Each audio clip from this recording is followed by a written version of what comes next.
ସମ୍ବଲପୁର ଜିଲ୍ଲା ରେଢ଼ାଖୋଲ ହେଉଛି ବହୁ ପୀଠସ୍ଥଳୀର ସମାହାର। ଆଉ ତାରି ଭିତରେ ମା ମାହେଶ୍ୱରୀଙ୍କ ପୀଠ ହେଉଛି ଅନ୍ୟତମ। ରେଢ଼ାଖୋଲରୁ 7 କିଲୋମିଟର ଗଲେ ପଡ଼େ ବୁଣ୍ଟା ପଞ୍ଚାୟତ ଏବଂ ବୁଣ୍ଟା ଗ୍ରାମ, ଯେଉଁଠି ଐତିହାସିକ ପୀଠ ମା ମାହେଶ୍ୱରୀଙ୍କ ପୀଠ ଅବସ୍ଥିତ। ଏବେ ଆମେ ଅଛୁ ରେଢ଼ାଖୋଲର ବୁଣ୍ଟା ପଞ୍ଚାୟତ ମା ମାହେଶ୍ୱରୀଙ୍କ ପୀଠ, ଯେଉଁଠିକି ରାଜା ରାଜୁଡ଼ା ଅମଳରୁ ଚାଲି ଆସି ପୂଜା ଅର୍ଚ୍ଚନା ଏବଂ ସ୍ଥାପିତ ମା ମାହେଶ୍ୱରୀଙ୍କର ମନ୍ଦିର, ଯାହାର ଆଜି ନୂଆ ରୂପରେ ଏବଂ ନୂଆ ରୂପ ନେବାକୁ ଯାଉଛି ମନ୍ଦିରଟା। ଚାଲିଛି ତାର କାର୍ଯ୍ୟ କିଭଳି ଭାବରେ ରହିଛି, ଆସନ୍ତୁ ଦେଖିବା ଜାଣିବା। ଯେଉଁଠି ସବୁବେଳେ ମାଙ୍କ ଦର୍ଶନ କରିବାକୁ ଯାଉଛନ୍ତି ଶହ ଶହ ଲୋକ।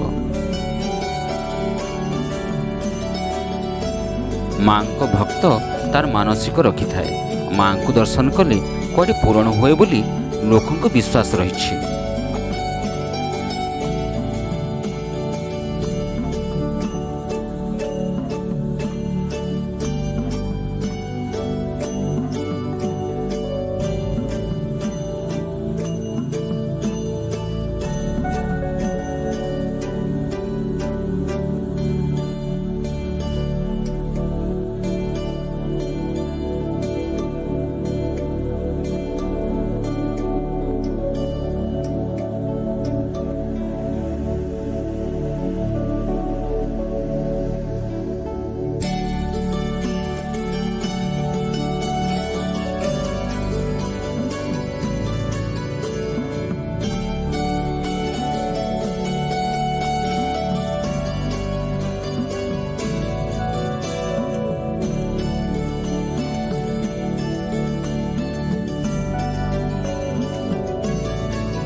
ମାଙ୍କ ପୀଠ କିଭଳି ରୂପାନ୍ତରିତ ଏବଂ କିଭଳି ନୂଆ ରୂପରେ ତିଆରି ହୋଇଛି, ସିଧାସଳଖ ଦେଖିବା।